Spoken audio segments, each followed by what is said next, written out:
So far, Taylor and Kyle have talked about operations and maintenance, asset management, and future plans to address our aging infrastructure.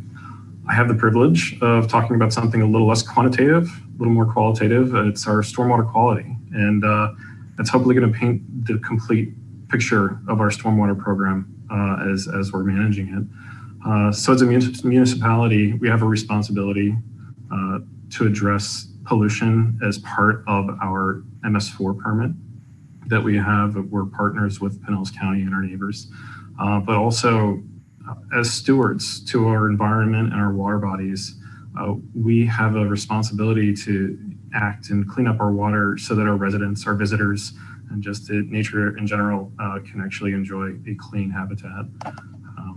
And as it stands right now, we do a lot towards this goal. We sweep our streets, our public works cleans our pipes. We have pollution control devices installed throughout the city. Our community development department passes a lot of regulations and enforces them. Our parks maintains a lot of natural spaces, and collectively as a city, we do a lot. Unfortunately, we do have some problematic water bodies. And when we were tackling this project to write this report, we looked to the last 10 years to try to identify problematic water bodies. And we found that 5 of our water bodies throughout Largo had been assigned a thing called the TMDL. What this means is that either the EPA or the FDEP singled out a water body and assigned a total maximum daily load, whether it be for bacteria pollution or nitrogen pollution, phosphorus pollution, that sort of thing. And when that happens, we had to act. We had to come up, we studied the water bodies, we came up with a plan, and then we followed through on the plans to try to improve the water quality to each of these 5 different water bodies.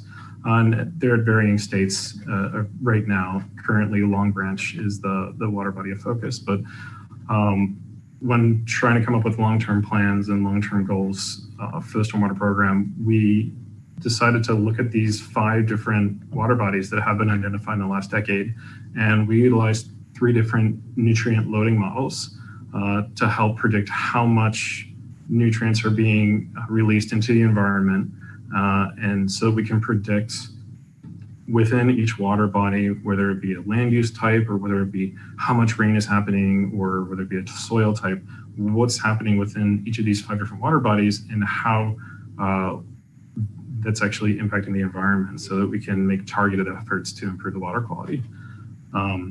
So following the use of these 3 different models, we try to come up with goals to say, okay, well, yes, this is a problematic water body, but what do we need to do? What's the actual targeted threshold that we need to do to achieve actually a clean water body, which would take things off of the TMDL lists? If you can go to the next slide. So what we have here, the orange highlighted areas represent the 5 different water bodies that have been identified in the past. So McKay Creek, freshwater portion, and then on the left side of that is McKay Creek tidal. And then on the east side of town is Allen Creek, Long Branch, and Cross Canal on the north portion. And so that was the focus of our report as far as water quality. And there's a lot more detail in the appendices, which we will not go into tonight, but feel free to explore those. It's really kind of interesting stuff that the modeling is able to show us.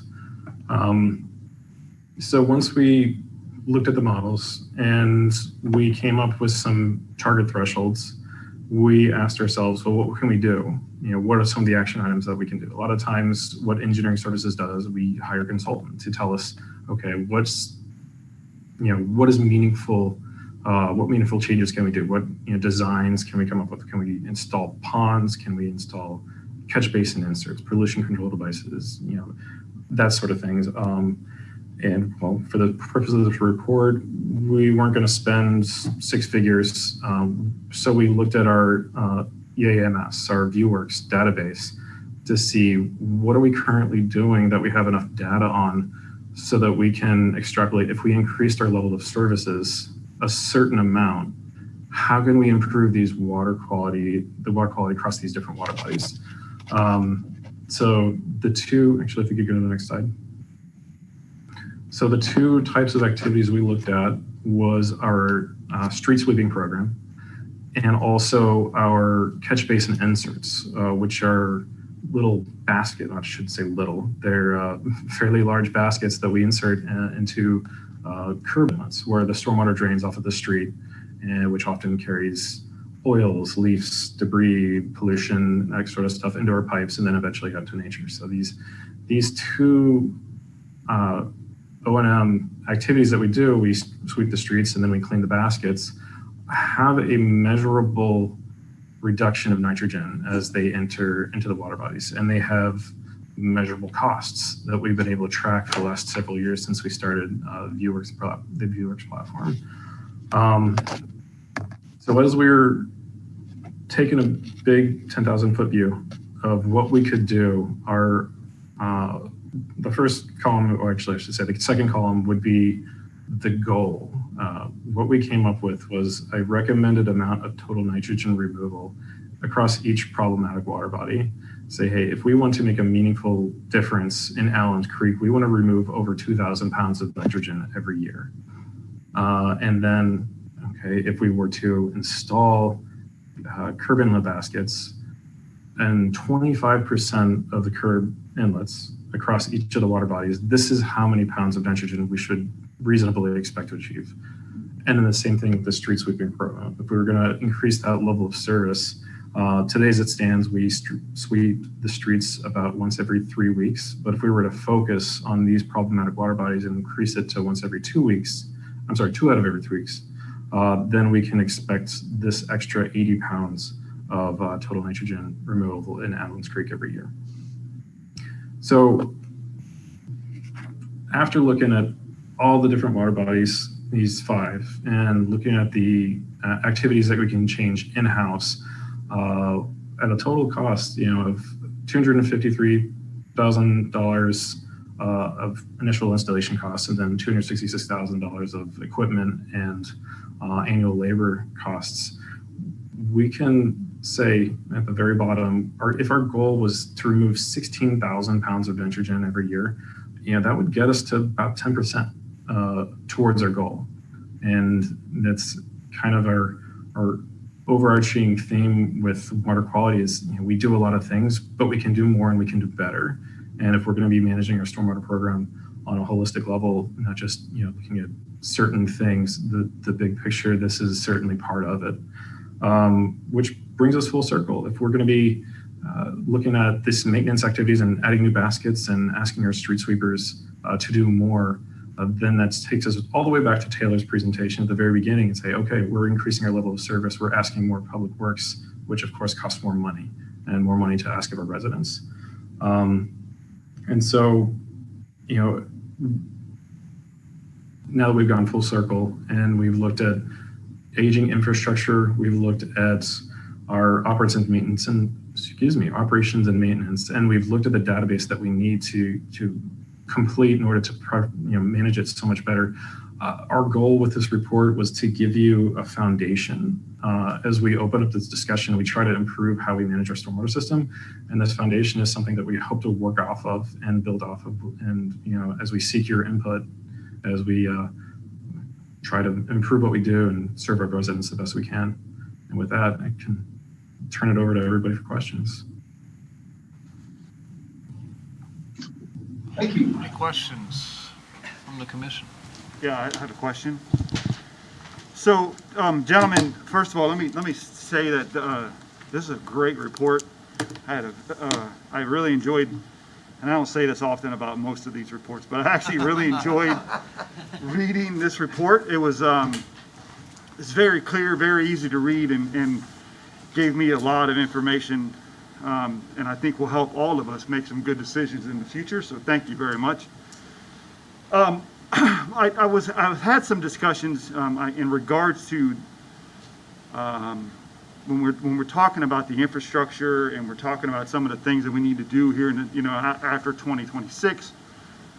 The one thing I didn't see in the report is any discussion about sea level rise, and my understanding is because we don't really have enough information to make any real solid decisions on what that's going to look like. So I guess my question to you guys would be to find out what we need or what you guys need to be able to get some of that information, some solid numbers, in order to be able to start putting some of that information in this report, because I believe that along with everything that's in here, that's also going to be another factor that we need to discuss out through at least this period that was looked at here. Yeah, Commissioner, we wholeheartedly agree. That particular item wasn't addressed in this report, but we do think it's a pressing issue as well. And Jerry is in the audience with you, and feel free to add anything when I'm done. But we're planning on doing a sea level rise vulnerability study, collaborating with our partners at Pinellas County, who are also undertaking this kind of initiative. So there will be a similar report to this one, kind of addressing Largo's vulnerability to sea level rise in the future. It wasn't addressed in this report, but it is something we will need your help with in the future. That's great. Thank you very much. Thank you. I just want to say I think the first two segments were kind of stuff we have to do, and the last is stuff that we all, well, I don't mean to say we have to do, but things that we can really improve on. Fixing the pipes that are underneath the road that have been there for 25 or 30 years, and figuring out how we're going to better mow swales is one thing, but changing the system so that the water that comes out is of a higher quality is, I think, something that I find is very important.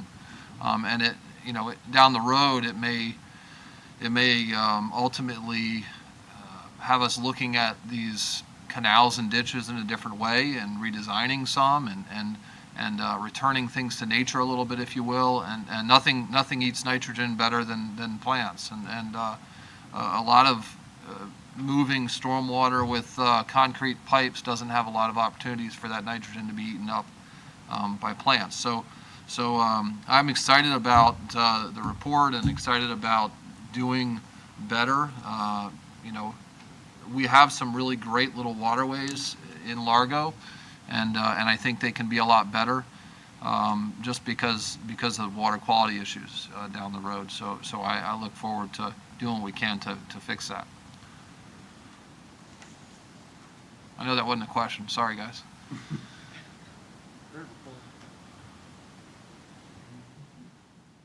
All right, well, thank you. We look forward to working on this. Thank you very much. Yeah, good job, guys. Great job. Great job. Excellent.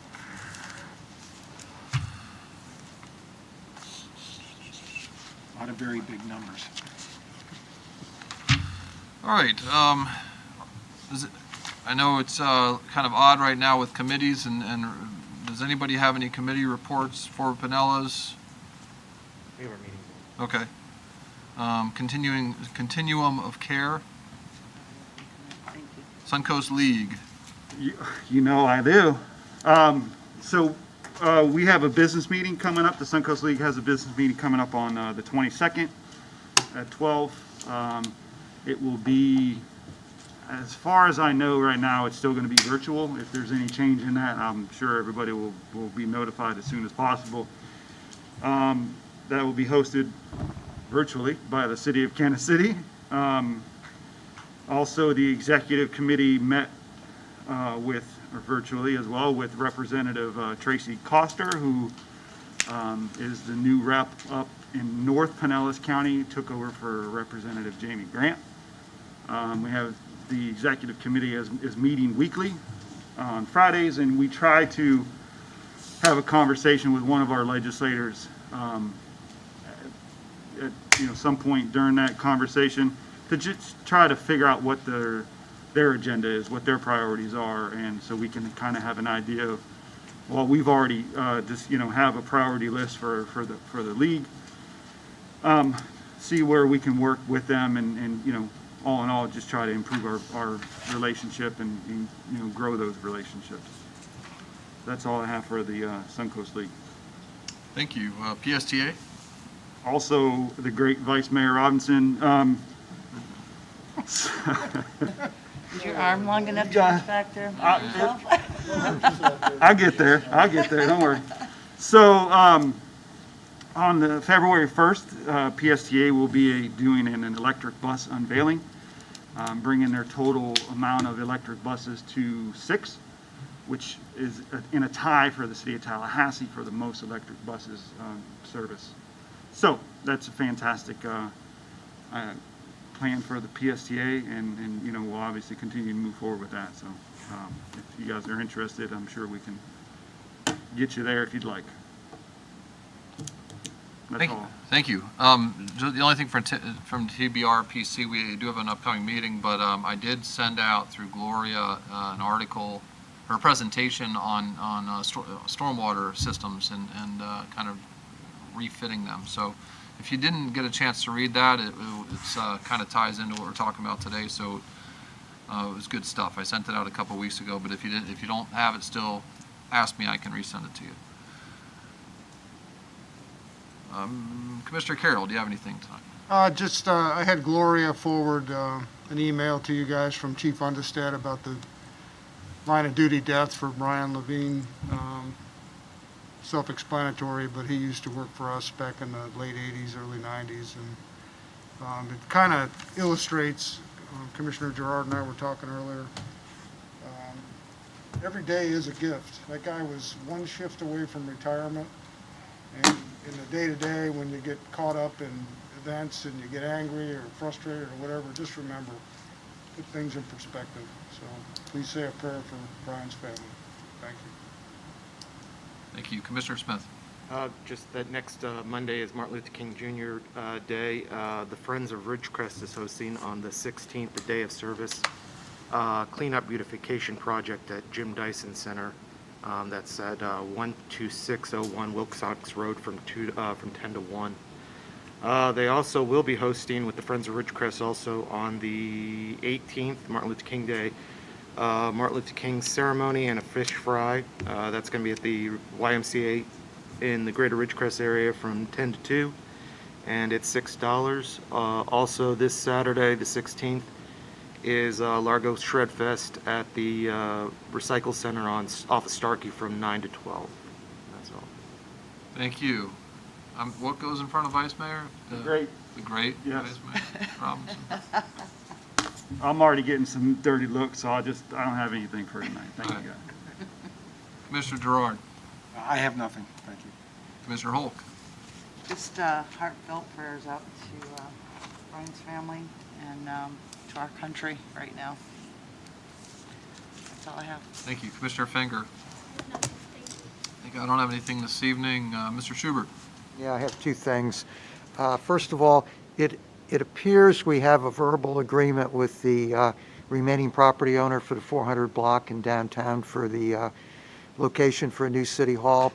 So if we can have that agreement executed within the next couple of days, I hope to have it on the next week's commission agenda for approval.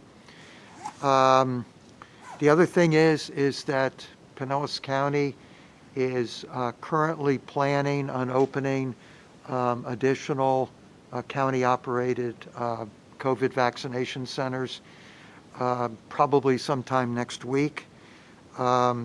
They will be making an announcement in the next couple of days as to when appointments would start and what the locations would be for those centers.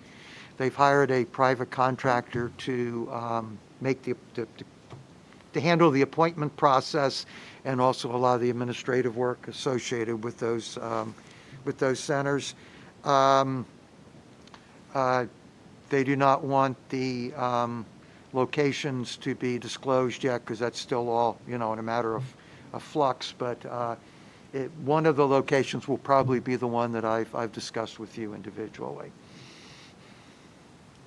May I ask, is that still going to be limited to healthcare workers and those 65 and older? Yes, pursuant to the governor's order, that's what it will be restricted to initially. And as I said, paramedics will be the ones that will be actually administering the vaccines. Do you know if there's if they have a residency check or anything like that, they have to be Pinellas County residents No, you just have to be 65 years of age or older. and there. Yes, It could be from anywhere else. you could be from Canada. Okay, yeah. I think you also have to prove or show that you will be here to receive the second injection too. That's true. You have to, But that's the only restriction, though, is to the yeah. Well, it's a federal program, they say, so, you know, Yeah. yeah. Okay. Action items. One thing, a request by Mayor Brown that staff provide examples of stormwater billings for actual commercial properties such as the former Winn-Dixie site, smaller commercial properties, super Walmart, and multifamily developments. Those are just examples, but yes. We need to update my name tag. Yeah. I'll bring a sticker in for next time. Feeling good about yourself today? Just, you know, it's a great day, man. It is great. Had a nice cup of coffee and made it roll. All right. If there's nothing else, meeting's adjourned. See you, coffee house. Yeah.